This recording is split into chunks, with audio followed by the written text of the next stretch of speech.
this game. Starting off with the picks and bans, Trundle Kindred taken away for Splyce. They're going quick. We do expect this, of course, the Gangplank Red Side ban and the Elise also taken off the board by ROCCAT. Yeah, at this point, these are very standard bans, and I like that Splyce are changing things up. They've had a lot of priority on the Trundle, and I love the Rise ban. Wunderwear played this last week and had not the best game. He went 0-4 in that setup, and this is such a great first pick. This is exactly what I think Splyce need to do. You need to keep it simple and play in a fairly safe way. Taking the Tahm Kench, unbenched once again after they prioritize that one. We'll see what the answer is for ROCCAT. How will they respond to this one? So far, it looks like they're thinking about this Kalista. They will lock it in along with a Rek'Sai for Airwaks. And at this point, I think if you're Splyce, you go, okay, well, let's maybe look at a Corki, look at a Victor, something that has wave clear from the mid lane with Corki in the AD carry. Kobbe has played Corki in Challenger Series before, but for ROCCAT, this is a very solid 1-2 pickup here. Perhaps not the highest tier of jungler normally, but with Kindred, and now Elise banned away. Graves was one option that Airwaks could have gone with. He also favors the Lee Sin a fair amount as well. Has opted for the Rek'Sai, will give them a little bit more control perhaps over the side lanes as this game opens up. Yeah, with a couple of junglers banned away. That was a fairly obvious option, but as you said, there were some early picks available as well. Trashy will have to do something new, however, since he has only played Rek'Sai and Elise. So this Graves has been seeing a lot of play. It might possibly get picked up with the top Tahm Kench. It opens up some opportunities to take some squishier champions, and they do lock it in along with the Ezreal. Yeah, I like Ezreal as a substitution for the Corki here as well. Either of them make a great AD carry pickup here. One thing as well, if they picked up the Corki here, that they'd have to be careful with is if they tried to run the Corki Alistar lane into like a Kalista Thresh. We've seen that go quite badly time and time again as that lane matchup doesn't work out in favor. So with the Ezreal, they do have the ability to flex it mid lane. I don't like it in the mid lane so much, especially not on Sencux. But talking about that Alistar, you know, it goes all the way to this second rotation for ROCCAT on the red side. This is a very strong lane. The Fate's Call enabling to throw that big cow in and start the fights with the big Pulverize. And if ROCCAT can wombo their combo just right, even combining it with the big Rek'Sai knockup as well, it could be a very bouncy game for Splyce. Yeah, it could be indeed. And I like also looking back at the jungle pickup here, Trashy's pickup on Graves. It substitutes some of the damage that Wunderwear doesn't quite have. He had the Lissandra, he had the Rise last week, was opting for damage, now opting for that tank. The blind LeBlanc pickup for Betsy, though. It's definitely making a statement there. Yeah, I actually think that if this wasn't Betsy, I would say this is kind of not a particularly bad blind pick. A lot of people are talking about how strong LeBlanc is right now. One of the absolute best mid laners when you're looking for that AP aggression. But Betsy doesn't feel to me like a player that has shown that propensity towards the likes of a LeBlanc this split. He's played 2 games of Rise last week, even played a game of Rise yesterday as well. So this is a big shift in style for ROCCAT. Yeah, we're likely going to get to see that skill matchup between the Ahri. It has been a popular fixture here in Europe. Definitely would not be surprised to see this Morgana. A little bit of disengage. Again, they don't have to add another tank to the mix. Tahm Kench is really all the stats you need. Well, at this point, this is basically a composition that says, well, if you ever engage on either our Ezreal or our Ahri, we're going to protect them. Tahm Kench plus the Morgana shield on top of that is going to deny a lot of the engage that Alistar is going to want to do. From there, they have the damage follow-up. Once this blue build Ezreal gets rolling, once Graves picks fights in the jungle, that's where Splyce can look to fight, but ROCCAT are setting themselves up to take control of this game very early on. They have the LeBlanc, they have Kalista for that lane pressure as well. Now what are they looking for the top lane? Shen would be an option if they just want kind of a stalemated lane with that global pressure. Yeah, talking about Splyce drafting well, but ROCCAT having some early and mid-game tools for themselves. This is where Splyce really has struggled. And at the last second, they switch it over. Freddy will get his hands on Gnar, giving them some split push opportunities if they do get ahead in that early game. And I like this. Freddy takes a pick that if he even gets remotely ahead, he's going to be able to sit on his own in a side lane and could become uncontrollable. Tahm Kench, if he falls behind, probably can't deal with Freddy's split push on his own, so that may drag somebody from Splyce across the rift to kind of help him out there. So I like what ROCCAT are going for in response to Splyce, but if Splyce play the slow game, can slow it down, they should just be able to control ROCCAT. But we've seen what ROCCAT can do in the early game in the last few games, and they have a fair amount of aggression. That is very true. However, they have managed to blow some significant leads for themselves. However, Splyce This team of youngsters coming in, they've got the experienced coach Yamato Cannon, but his dulcet tones will disappear from comms the moment we load up onto the Rift, and he's got to let them off the leash. So, you know, I'm curious to see if ROCCAT can build up enough of an early lead to take this team out, or will that long poke composition, or rather poke and fight composition, really come down to play?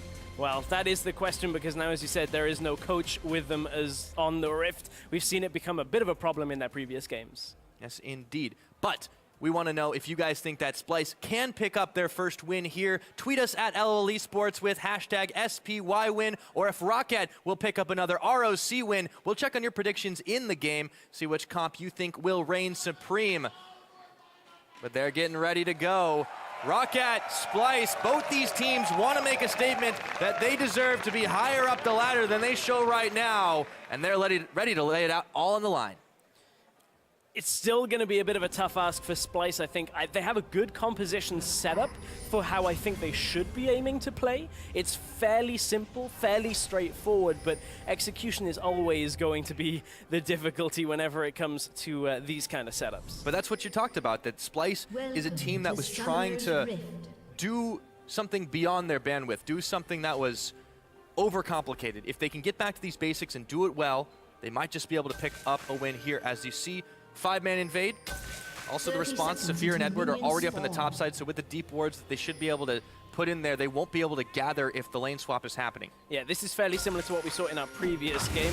Airwaks has been spotted with Freddy, so if anything, this should highlight, or should kind of give them the idea they get both wards as well, just in case. So Splyce are going to be in a position where they're not really expecting the lane swap here. They have seen Freddy. There is time to adjust, so that will play into the mind here of Splyce, but this gives them very little options to start this game. Not making a decision just yet, but they have to very soon. All 5 members of Splyce really hang out. Looks like we will see standard lanes coming through, with Trashy and Wunderwear going for the double jungle up on the Gromp, and ROCCAT's bot lane already up in the top. So this will give some time for Kobbe and Nisbeth actually to start getting rolling on that Ezreal. Yeah, we have the lane swap coming in here as well. I wonder, once the camp has been dropped by ROCCAT, they'll obviously go straight to lane. I wonder whether Trashy and Wunderwear will kind of realize that something is up and then move to the top side, or stay double jungling and look to try and control the map in another way. Honestly, it looks like they're sticking with the double jungle. They feel like something's up. The camp has been done, as Gnar has shown in the bottom lane. I ought to favor ROCCAT really, because they not only have the larger amount of information available to them, but they've got the experience. They know how to handle these fast push scenarios that a new team like Splyce has so far not demonstrated mastery of. And we'll see if that holds true as this game starts off. So far it is a 2v0 in the top and a 2v1 in the bottom, with Freddy actually having to back away. Yeah, I mean, at this point, Kobbe is doing his best, trying to just push this as fast. Well, actually, no, he's trying to do it as slow as he can at this point down in the bottom lane.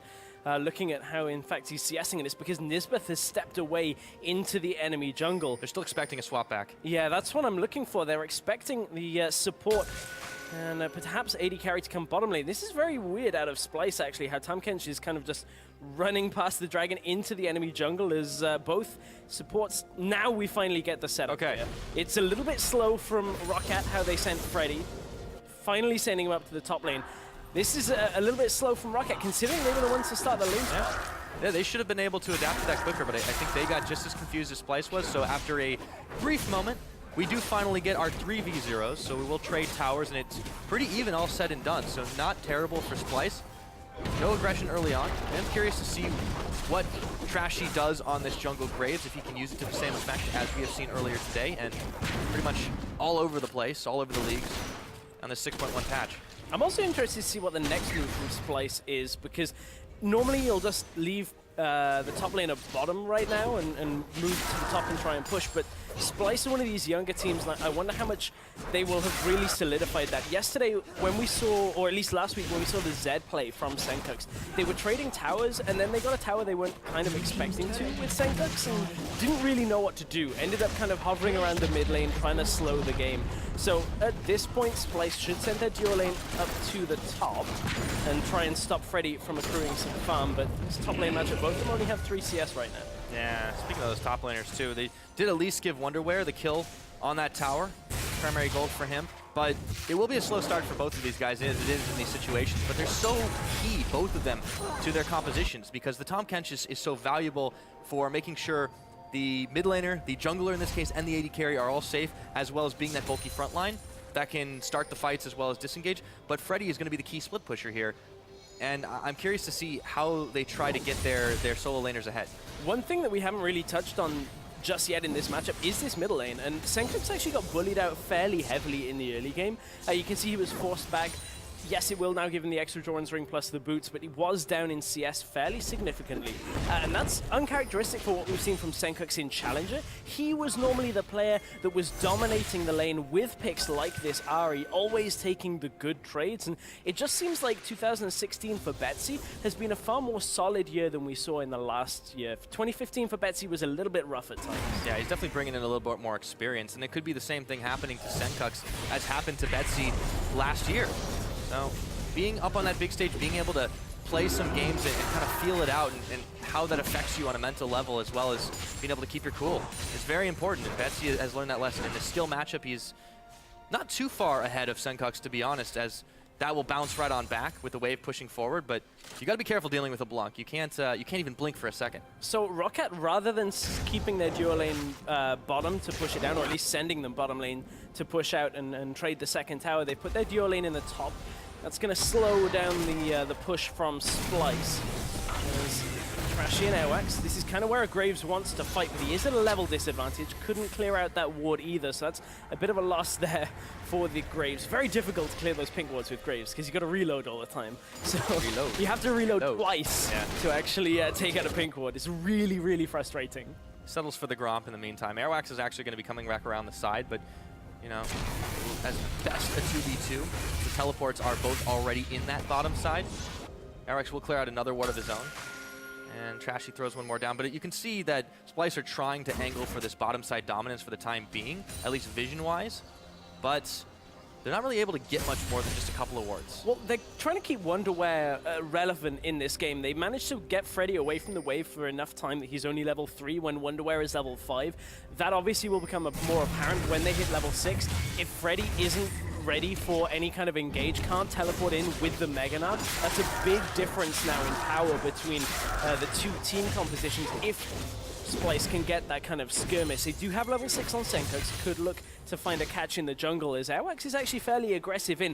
You can see Trashy is looking to close in, but I don't think he's confident enough right now with Edward roaming through the jungle himself. Also Sencux gets chunked out. Yeah, still taking way too much damage there for comfort level as Betsy chunks him. It's a good combo. Meanwhile, 3 ROCCAT members up on the Rift Herald ganging up here. There should be no response.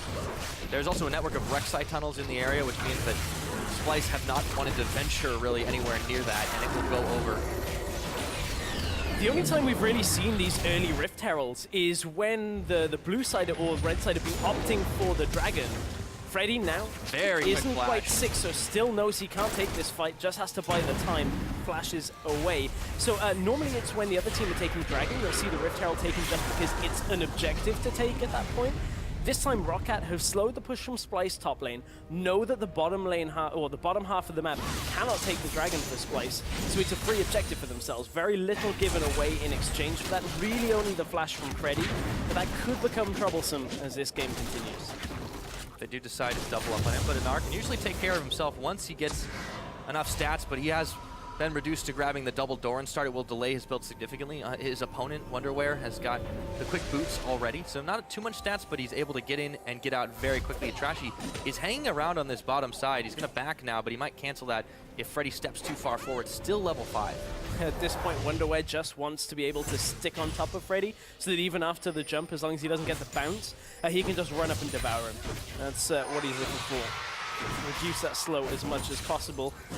Mid lane, taking a look at the itemization, nearly an Abyssal Scepter for Betsy, whereas only the Negatron Cloak out from Sencux, but that does give Sencux that little bit more safety to stay in the lane. He'll get chunked out less and less, but still, is it's not worrying at this point. It's a fairly common build path to go the defensive route first for a mid laner, but I know Sencux as a player gets very frustrated when he has to go defensive first. And he has had to do that quite a lot. Not the easiest start for the Splyce mid laner.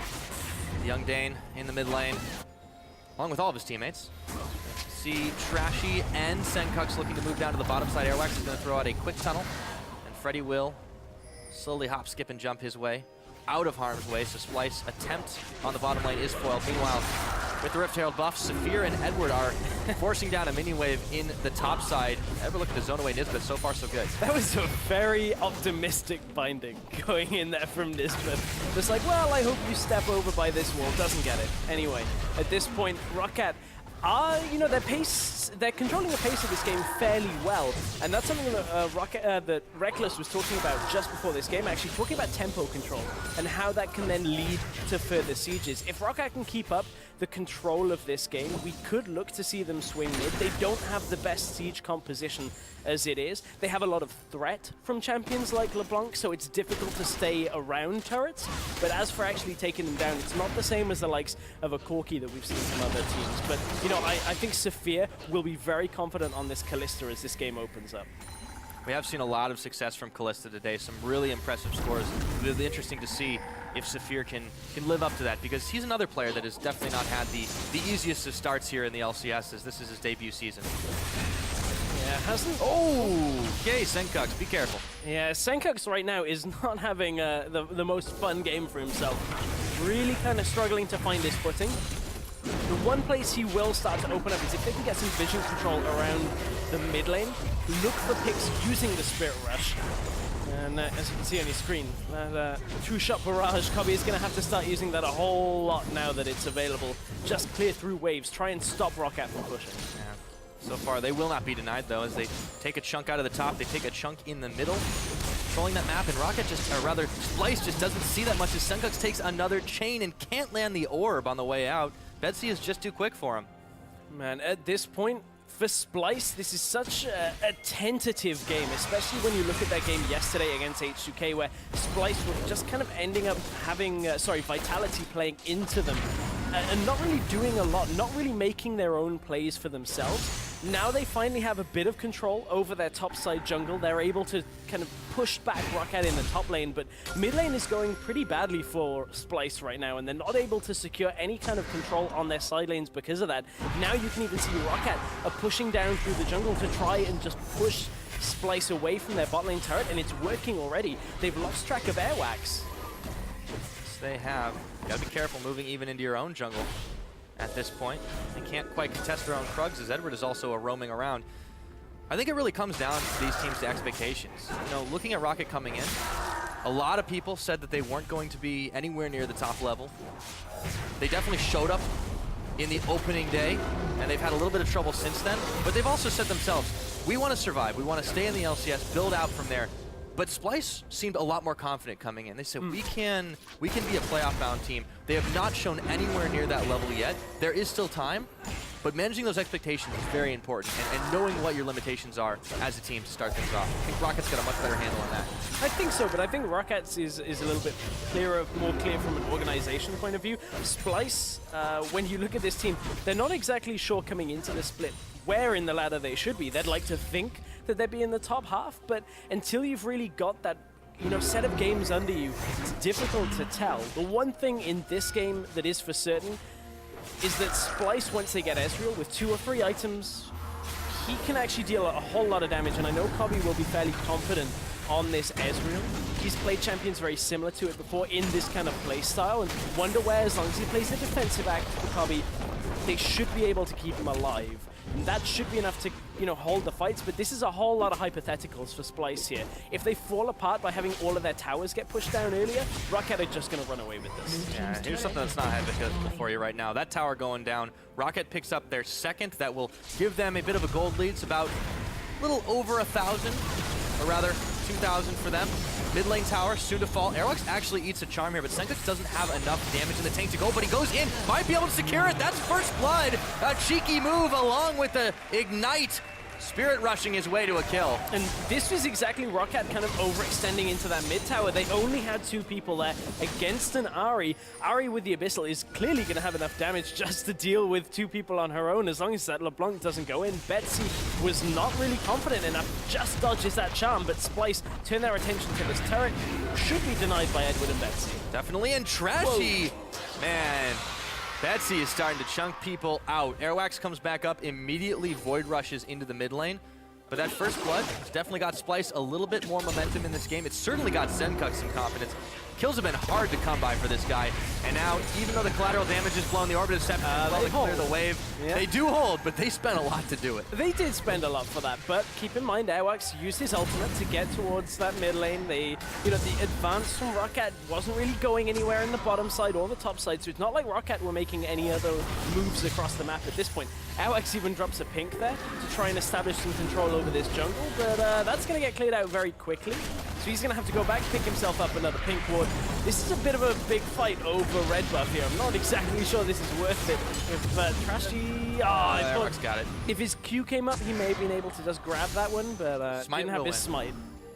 So, all said and done, they can't keep everything in control, but Splyce, while they have fallen a bit behind in the gold game once again, they are staying relevant. They're definitely making more decisive moves than we have seen from them thus far in this fourth game of theirs. They are playing the map a little bit more correctly, and they're responding to ROCCAT. I love what Edward's done, though. Compared to what other supports we've seen today, picking up Moby boots on other players, this time he's gone swiftness, distortion. I'm going to Q flash everybody all day, every day, get that engage. However, there is the black shield, there is the Tahm Kench, so I guess that's why Edward's got both. He's just looking to go in all the time. If you miss one, well, you'll have it back up in a lower cooldown anyway. My biggest indicator as the Dragon goes down in favor of ROCCAT for a very deadly support. Noah might call it bloodthirsty, is that Ignite as Betsy, speaking of bloodthirsty, goes in. Edward misses the pulverize, and now the fight is on. A little sloppy here. Edward's stuck up, but he throws the Unbreakable. Will down. Wunderwear teleporting in. Freddy soon to follow, but ROCCAT are already in a retreat path, and Splyce will keep the holding pattern in mid. Yeah, Edward just missing that engage tool there, and then Splyce are able to turn it around. Sencux hit the charm on Betsy as Betsy was going in, forced the flash out from him. So you can see that Sencux, even though he had a rough beginning of the game, even though he's down in CS, still is going to be potent on this Ahri. We saw him play Ahri in a good few games throughout Challenger Series last year as they were Team Dignitas EU, but Splyce right now still struggling in their first few weeks of the LCS. This is a better opening for them, but they still are trailing behind ROCCAT right now. They will, however, pick up the Rift Herald buff. It's going over to Kobbe, and he moves up his way to top to try and finish off that tower. That will put some gold back in their pockets. But you're right, still trailing, still not quite able to get what they want versus this ROCCAT team, but they are playing it much better than we have seen from them. They are making decisions for once. Yeah, they are. I actually don't mind the Rift Herald being given over to the AD carry right now. Oh, Airwaks is caught. Airwaks gets bound up. No damage. I mean, for now, you know Tahm Kench can hold the Gnar. You know that Ahri can hold any other lane just from the wave clear alone. So this just heightens the push here for the main pack of Splyce with Graves hovering up here as well. Tahm Kench is up in this top lane. They could look to Abyssal Voyage if he can get in there, but Wunderwear's already lost a third of his health. Tongue lashes onto Edward, was intercepting that one. Meanwhile, in the mid, Betsy will take out the mid turret, and he jumps onto Sencux. Just one Sigil of Malice, doesn't double it up. Be interested to know how Sencux didn't clear that wave. That was a full health wave pushing towards him, and a LeBlanc just took the turret from underneath him. It was very low. Let's be honest. It was about 2 or 3 hits. I have a preview monitor here. I guess you can know that. Okay. But, it's not that heightened importance. I think it was just that the tower was fairly low as it was. I do like what Splyce are doing here. They're sticking together and making sure they force attention from ROCCAT to force them to play that reactive game. They still have the Rift Herald buff on, and they can use it to try and finish off this tower in the mid. But ROCCAT are looking for a collapse. Edward around the side. Charm is hit. Airwaks going in. And nothing. Comes to nothing. Splyce was stacked for a moment, then backed away. So I actually found out what happened with that mid tower, and it was fairly interesting, believe it or not. More interesting than a couple of other things. So Sencux was waiting in the bush by the river to see if Betsy roamed towards top lane. And if Betsy roams up, he lands the charm, instantly kills him with the Ignite and the combo. Betsy doesn't fall for it, just goes mid lane, gets the tower.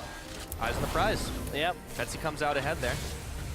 Built up a serious CS lead in this opening 18 minutes versus Sencux there. 178 to 144. You can see it in the difference. It's one full spooky ghost. Yeah, one full spooky ghost. And the ghost. And a blasting one. The ghosts get spookier now, Pyra. They do. The further they travel. It's, magic. Heard all about that in Challenger. Yeah, exactly. Well, no, in Challenger this week we had like linear spooky because we were on 524, so they didn't get any bigger, didn't get spookier. But I'm happy to be back on 6.1, and, you know, I'm happy and not happy at the same time to see a blue build Ezreal.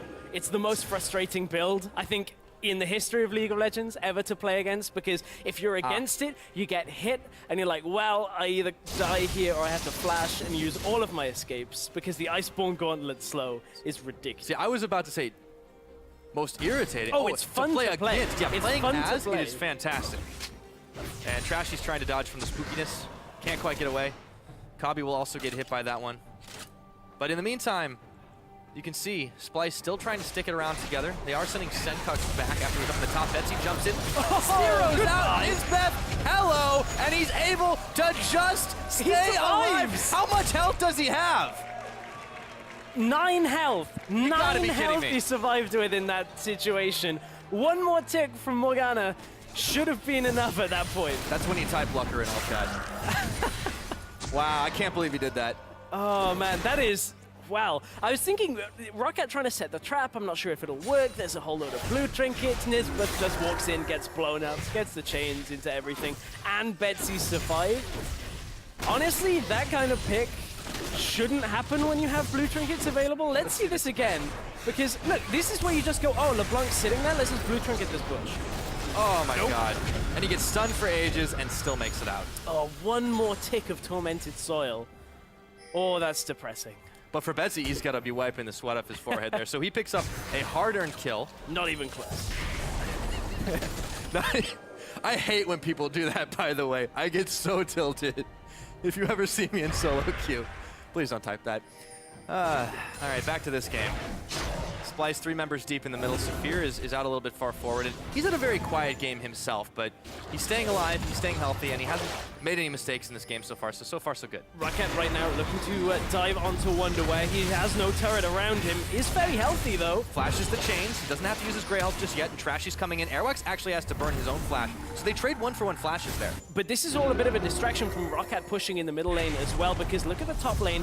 Ahri is there pushing for herself. That's some of the primary wave clear that Splyce have.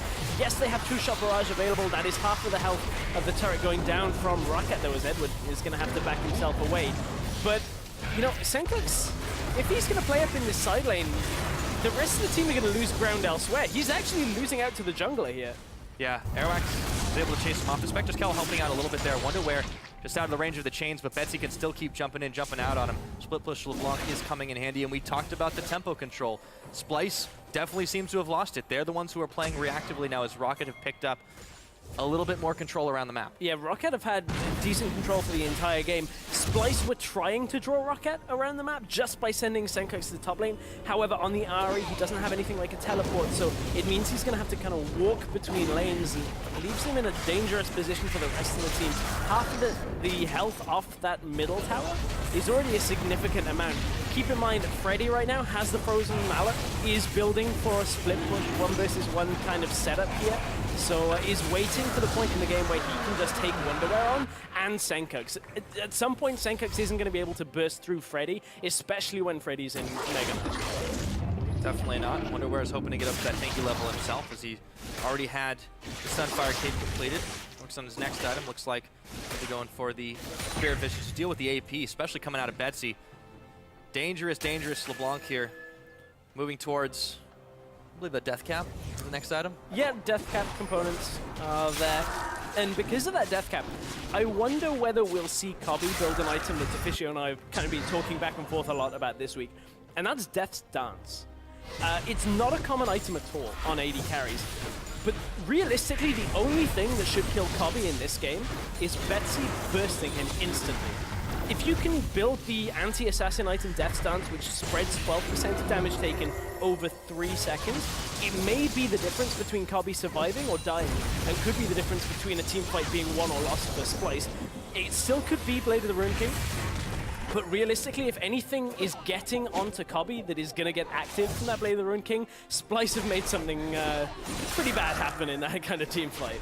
Oh, we'll have to keep an eye on the item slots of Kobbe as this game goes on. They're definitely trying to get him up into a powerful position. The Iceborne Gauntlet, of course, coming in handy already, as is the Muramana completed. And so he works his way towards the next one. But Splyce, for the moment, just want to keep ROCCAT from taking more towers. It is 3-2. ROCCAT have been able to control the Dragon Pits and have taken 2 very uncontested Drakes. Safir taking a lot of damage and gets hit by the Ghost afterwards. He gets stunned by the Binding. So they've got a lot more, and they take him down. Trashy blows him away while the True Shot Barrage was just on him.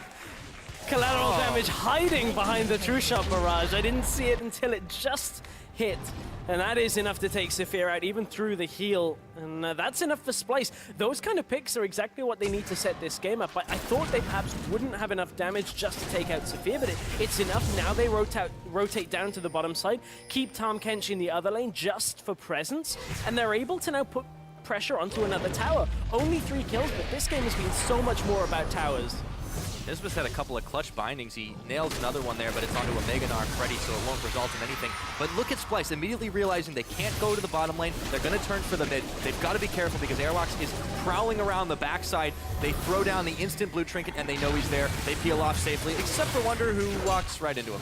Yeah, but Wunderwear, he's Tahm Kench at this point with swiftness boots. He's just like, I'm just going to walk away. That's not him trying to eat something, that's him laughing. Just, I'm going to walk away. Grey health will regenerate, it's fine, don't worry. Here comes the Ghost. Ghosts for both sides at this point, but that's no surprise, really, when you look at mid laners right now. Still very effective to build Frost Queen's Claim, even on 6.1. But Sencux opting next for that the magic penetration here, trying to just chunk through some of the Spirit Visage that's been picked up here. I wouldn't even be surprised to see Freddy as like a 3rd or 4th item pick up Hex Drink, look for more, just if he's looking to split push effectively, while it's not going to do too much against the likes of, a Tahm Kench until that Devour comes out. Against an Ahri, it'll keep him alive in mid-Gnar fairly effectively. Very true. With that pick they were able to secure a little bit earlier in the subsequent tower, Splyce have actually eked out a tiny gold lead in this, so they put themselves ahead for the first time this game. If we ever get a look at that gold graph, it'll be very close. I think, but we'll have to zoom. We'll have to enhance really about 3 or 4 times. But it has been a very even game, and a very conservative game, I think, from ROCCAT, despite the fact that they did have the impetus to go further and be more aggressive early on. And this is one of the problems that this composition from ROCCAT has, is they haven't been significantly far enough ahead that they can go past the towers again and again. They've been looking for engages with Safir and Edward, looking for picks with Betsy, but their composition, when it steps up to a turret, has to know that they can win the fight that follows. And if they can't get that fight in their advantage well enough, then ROCCAT won't make the decision to dive the tower. And what it's going to result is Splyce just consistently clearing a wave with Kobbe, clearing a wave with Sencux, and Wunderwear just standing in the other lane, just not getting pushed in at all. And Splyce will temper this game and be very methodical about it. Oh! Bit of payback for that collateral damage True Shot Barrage combo for Safir. Yeah, it's a consolation prize, but a very stylish steal. Away as Safir picks the blue buff up. Meanwhile, Freddy just comes out of Gnar. He runs down to the bottom side trying for this flip push, but Wunderwear is there. He's got a level advantage on him. He will have to spend his hop to stay away from the danger zone of the Tahm Kench. This is the perfect kind of champion for Wunderwear, though. And I'm trying to find the right words for this, Pyro. It's the right kind of champion because it's not the likes of a Rise where if you get camped early and fall behind, it's a tough game. Tahm Kench has very little decision-making as a team to do. All you got to do is protect your carry. That legitimately is it. He very rarely dies in a side lane like that. And for Wunderwear, a player who, when it comes to teamwork, is still not at the likes of like a... I was going to say Odo Amne, but then he could have finished the game yesterday. He's not right up there with the top laners in Europe. So it's a great champion that does exactly what Splyce need. At the moment, it certainly has been. He hasn't been held too far behind, actually built up a pretty significant lead over Freddy for the time being. He just hasn't had too much split push with Sencux, half his health gone like that. And Betsy dodges away from the charm. With the blue buff of his own, he can keep on spamming these abilities even faster than normal. Sencux has to be careful, but so far so good. He hasn't given up the ghost once this game. You just confused me. Like, there have been lots of ghosts. But he doesn't give them up. We need like Luigi to come with the Poltergust for this game. Just get rid of all of I haven't heard a Luigi's Mansion reference in forever. Well done. Man, I gotta fit them in where I can.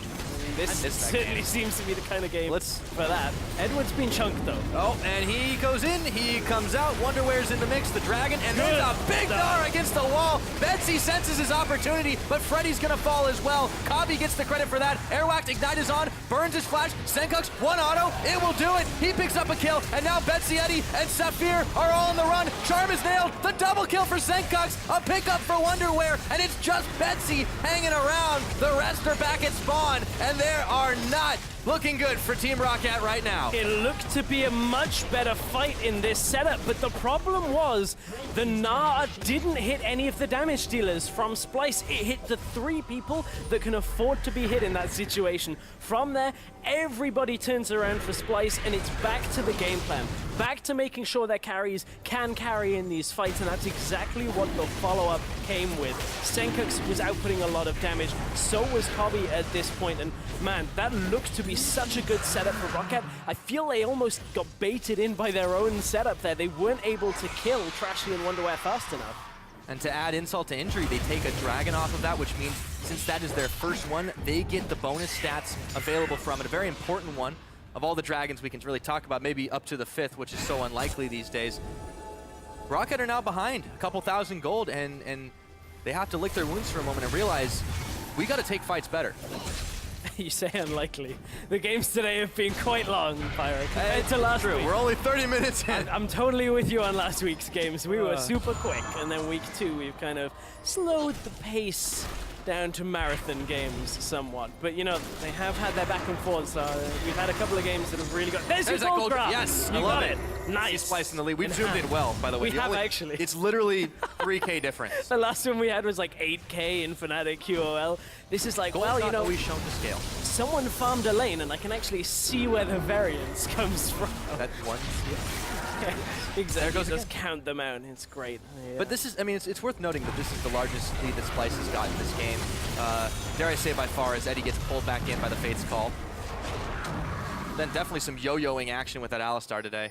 Really problematic though for ROCCAT. That kind of fight that they just had by Dragon could have been the tipping point to keep them in the game.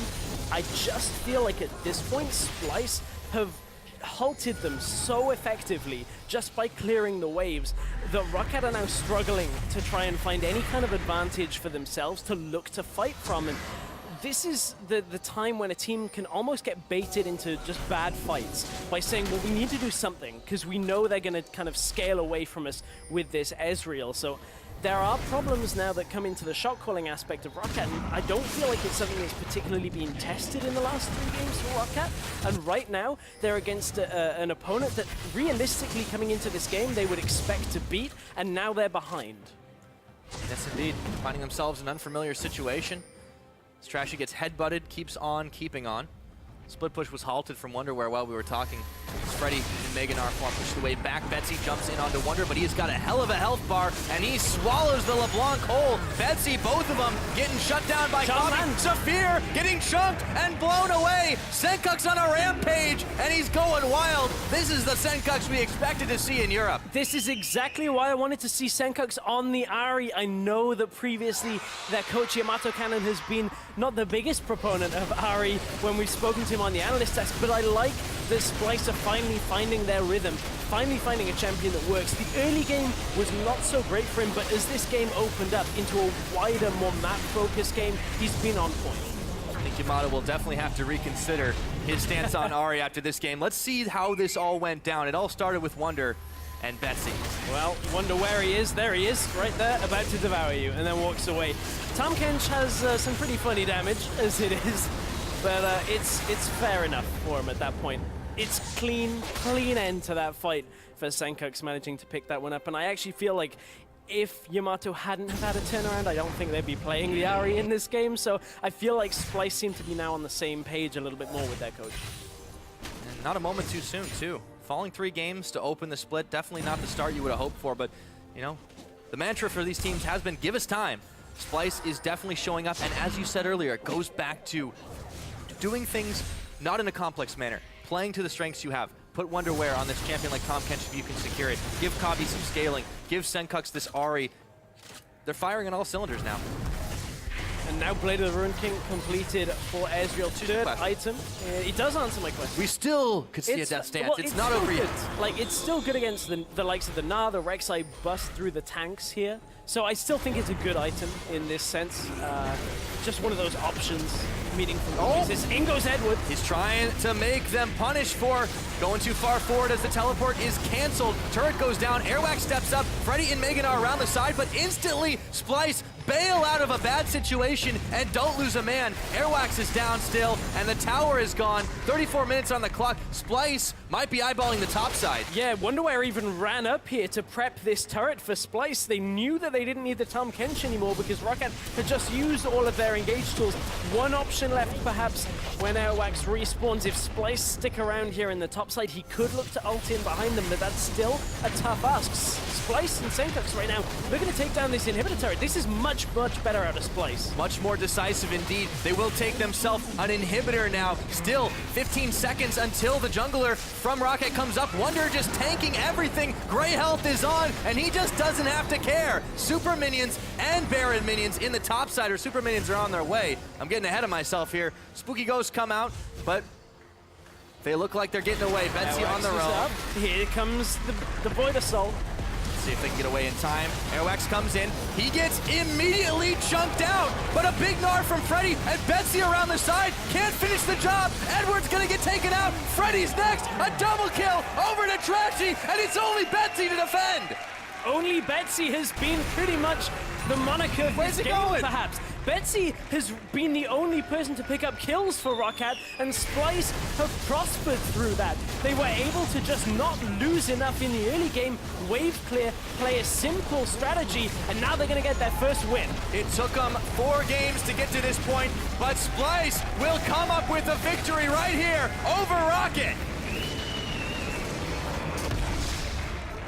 That's got to feel good for this team. They've previously had success on this stage in Challenger. It's been a long time since we've seen them labeled in victory on the EU LCS stage. Finally, they're able to get a win on the board, but you know, you've got to look at this now and say, where do they go from here? Because this isn't a strategy they're going to get every single time. They need to be able to make small adaptations and not get figured out too quick. They have another week to do that, though. They've got another week to go back and prep. Nonetheless, they have discovered some of those quintessential ingredients for victory, and if only they can find the right mix that they can bottle up and, as you said, make some small adjustments to. But for the moment, get to taste that sweet victory for the first time under the Splyce banner. For ROCCAT, that's going to be a pretty difficult game to swallow from the early game. How they had control after the lane swap, they got the pick from Betsy, they looked to be set up very well in the game, but they just got stalled out. The problem was they had no real scaling component. Freddy was never really strong enough to sit in a lane on his own with this Gnar that he was looking to split push, and their comp never really came to fruition. No, they just couldn't quite get the job done. And there were some good individual moves. I think Betsy definitely had a solid landing phase. ROCCAT did get some early pressure, but too little. And by the time they realized they were the ones losing ground, it was far too late. Yeah, it was.